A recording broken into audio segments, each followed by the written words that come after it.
Good morning, dear students. Today in this lesson we are going to start the new chapter.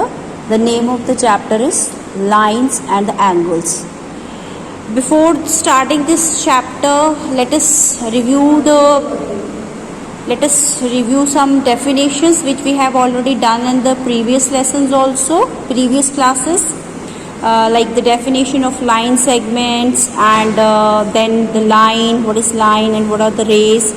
ये definition आज हम इस lesson में सीखेंगे सबसे पहले चैप्टर स्टार्ट करने से पहले. So let us start with the definition of the line segment. Line segment क्या होता है? A line segment has a definite length and it has two end points. Line segment की एक डेफिनेट लेंथ होती है, ठीक है, मतलब इसकी लेंथ को हम स्केल की हेल्प से मेजर कर सकते हैं. अगर आप स्केल से इसकी लेंथ को मेजर करें तो आप इसको मेजर कर सकते हैं. और इसके दो एंड पॉइंट्स होते हैं. These are the 2 points, A and B are the 2 points.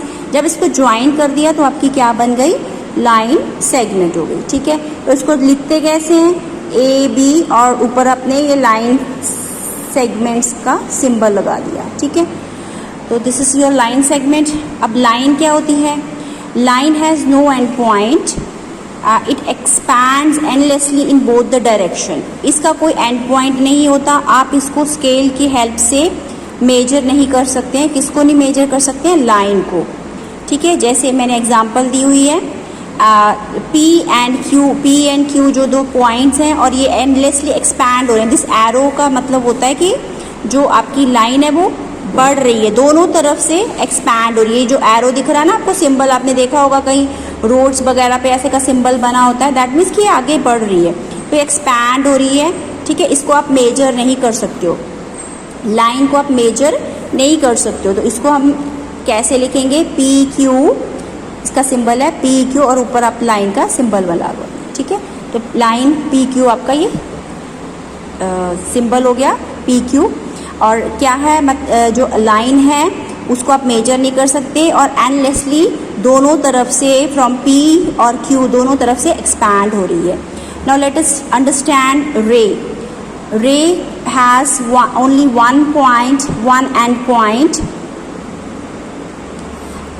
And it expands endlessly in one direction. एक ही डायरेक्शन में बढ़ती है. जैसे लाइन थी वो दोनों डायरेक्शन में बढ़ रही थी, बट जो रे है उसका एक इनिशियल पॉइंट या एंड पॉइंट भी बोल सकते हो. एक इनिशियल पॉइंट पी है और वो क्यू की तरफ से एंडलेसली एक्सपैंड हो रही है. ये एरो का मतलब है ये जो आपकी रे है वो एक्सपैंड हो रही है, इंक्रीज हो रही है, बढ़ रही है. इसको आप मेजर नहीं कर सकते हैं with the help of the scale. Now let us understand the other definitions related to this chapter. Complementary angles. Complementary angles क्या होते हैं? Two angles are complementary if the sum of their measure is 90 degree. दो angles जो हैं वो complementary होंगे जब उन दो एंगल्स को आप प्लस करोगे तो उसका सम टोटल क्या होना चाहिए? 90 डिग्री होना चाहिए. जैसे हमने टू एंगल्स ए और बी ले लिए, तो ए और बी को जब हमने प्लस किया तो अगर वो उनका सम जो है 90 आया तो क्या होगा? वो एंगल्स क्या हुए? कॉम्प्लीमेंट्री एंगल्स होंगे, ठीक है. कॉम्प्लीमेंट्री एंगल्स में जो सम टोटल होता है वो किसके इक्वल होता है? 90 डिग्री के इक्वल होता है.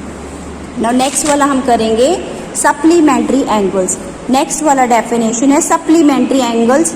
सप्लीमेंट्री एंगल्स में दो ही एंगल्स होते हैं. Two angles are said to be supplementary if the sum of their measure is 180 degree. दो एंगल्स की मेजर अगर आपकी 180 डिग्री आ रही है तो वो दोनों एंगल्स क्या हुए?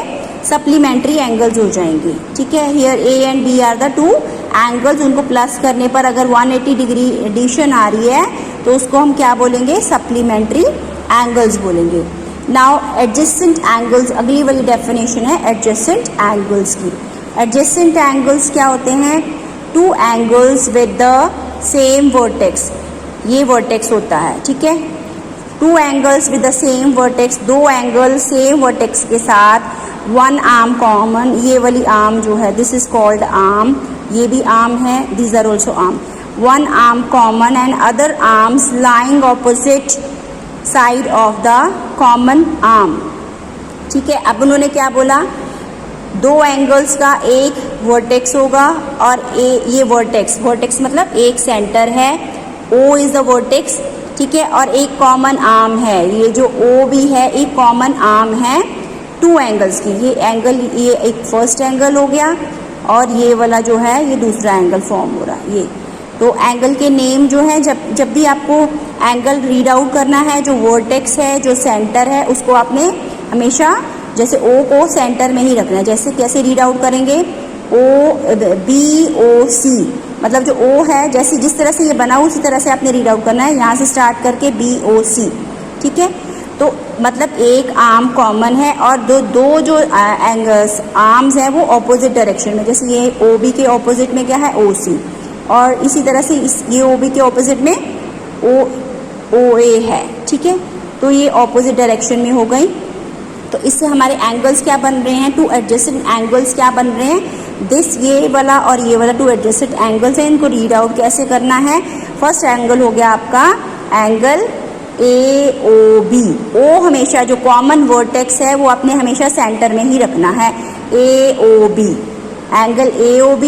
फिर उसके बाद आपका आ गया एंगल BOC, या फिर इसको रीड आउट कर सकते हो COB, फाइन, COB भी बोल सकते हो या BOC भी बोल सकते हो, और उसको भी आप या इस तरह से भी BOA, ठीक है। ये किसी भी वे से आप रीड आउट कर सकते हो, बट जो वर्टेक्स है O है वो हमेशा आपने सेंटर में ही रखना है। ये वाला अल्फाबेट जो है, जो वर्टेक्स है कॉमन, उसको सेंटर में रख सकते हो, ठीक है। These are called the adjacent angles. Now अब हमने करना है linear pair of angles. Linear pair of angles क्या होता है, two adjacent angles form linear pair if their non common arms are two opposite rays. Non common arms जो हैं दो ऑपोजिट रेज में हैं, ठीक है। दो एडजेसेंट एंगल्स जो है ये एडजेसेंट एंगल हैं, ठीक है। This one angle 1 and angle 2, ठीक है। कब होंगे common, if their non common arms are two opposite rays. ये दो ऑपोजिट रेज बन गई ना, OA and OB are the two opposite rays, और इनका ये आपका वन जो है ये कॉमन आर्म हो गई, ठीक है।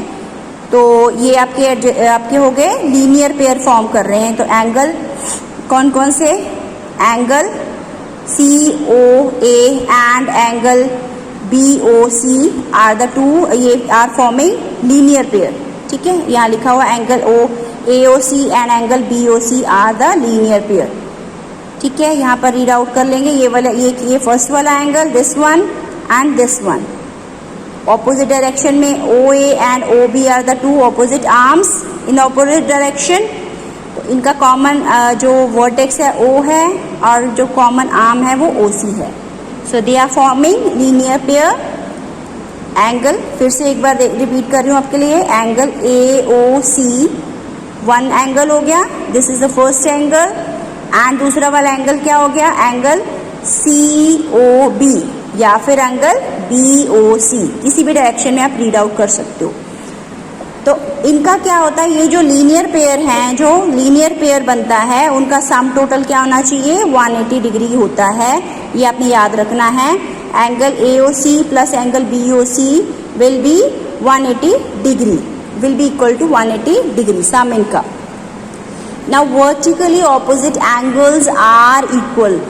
जो वर्टिकली ऑपोजिट एंगल्स होते हैं, ठीक है, जैसे दो लाइंस हैं ये इंटरसेक्टिंग, ये दो लाइंस जब आपस में इंटरसेक्ट कर रही हैं, ठीक है, ये मैंने आपको शो करने के लिए ड्रॉ कर दिए हैं। तो ये क्या करते हैं, ऑपोजिट एंगल्स बनाते हैं। जैसे ये दोनों एंगल्स इक्वल हो गए, ठीक है, और इधर से अगर मैंने एक एंगल ये बनाया दिस, तो ये वाले और ये वाला एंगल इक्वल हो गया। तो angle 1 will be equal to angle 2, ठीक है, angle 3 will be equal to angle 4। ये वर्टिकली ऑपोजिट एंगल्स हो गए। सो वन एंगल 1 जो है ये वाला एंगल इसके इक्वल हो गया, एंगल 3 जो है एंगल 4 के इक्वल हो गया। अगली वाली डेफिनेशन है हमारी ट्रांसवर्सल। ट्रांसवर्सल क्या होता है, a transversal is a line which cut two lines at two distinct points. ये टू लाइन्स हैं आपको दिख रही हैं, ठीक है, ये मैंने पैरेलली शो की हुई हैं, ठीक है। टू लाइंस को जब एक लाइन कट कर रही है दो डिस्टिंक्ट पॉइंट पर, एक यहाँ पर कट करा इसने और एक यहाँ पर कट करा, तो ये जो है ये आपकी ट्रांसवर्सल हो गई। This line is called a transversal line. ये जो लाइन कट कर रही है ना, इसका हम नाम लिख सकते हैं एम। तो ये जो एम है ये ट्रांसवर्सल लाइन हुई। This is transversal. This line is cutting two lines eight two distinct points. तो ये इसका नाम हम अगर सपोज पी ले लिया और ओ ले लिया, तो ये पी और ओ पे ये दो लाइंस को कट कर रही है। M is called the transversal line. Now parallel lines क्या होती हैं? Parallel lines are the lines which they are straight, ठीक है, स्ट्रेट लाइन होती हैं और कभी भी आपस में मीट नहीं करती है, मिलती नहीं है। अगर वो मीट कर रही हैं that means they are not parallel. अभी ये एग्जांपल हमारी ये देखो, ये नोटबुक की लाइंस दिख रही हैं, ये बिल्कुल पैरेलल हैं। These are the parallel lines, ठीक है। Parallel lines never meet. अगर वो किसी भी पॉइंट पे मीट नहीं करेंगे, अगर सपोज कहीं वो मीट कर रही है तो दे आर नॉट पैरेलल। चाहे वो उनको कितना भी एक्सपैंड करो, they will not meet. The best example is the example of a railway track, ठीक है।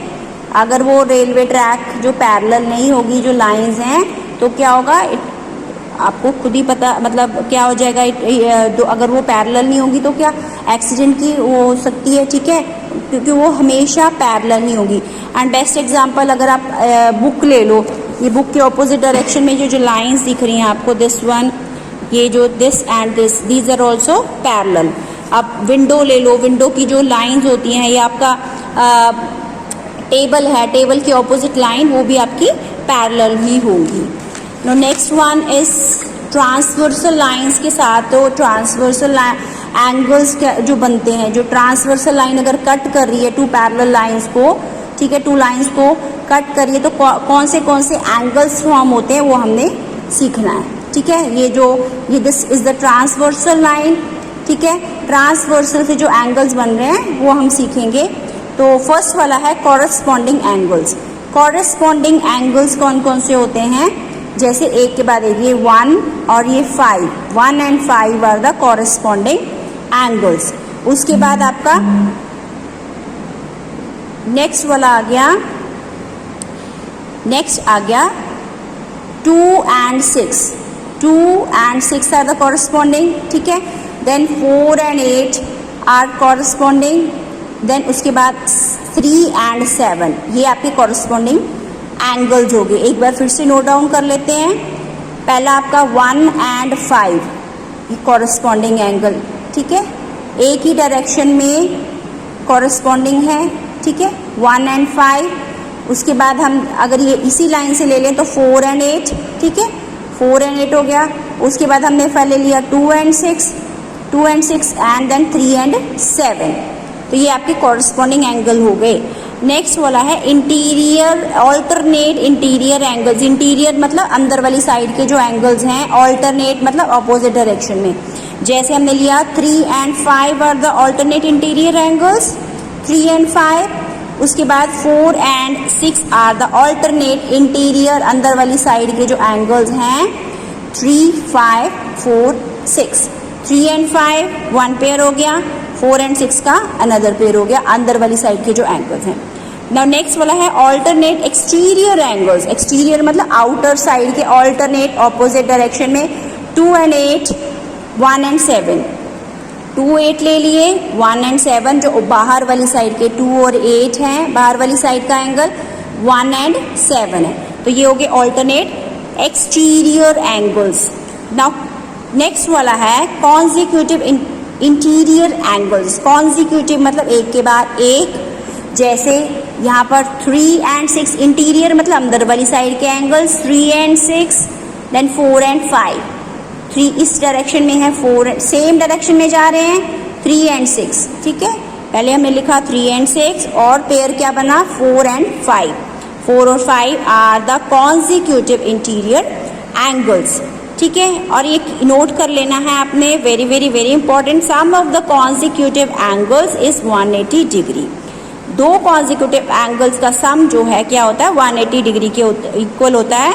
जैसे ये 3 और 6 को हम जब प्लस करते हैं तो ये क्या आ जाएगा 180 डिग्री बन जाएगा। इसी तरह से 4 और 5 को जब हम एंगल 4 एंड एंगल 5 को जब प्लस करें, अगर वो कॉन्जिक्यूटिव इंटीरियर एंगल्स हैं तो उसका सम टोटल क्या आना चाहिए 180 डिग्री आना चाहिए। That's all for today.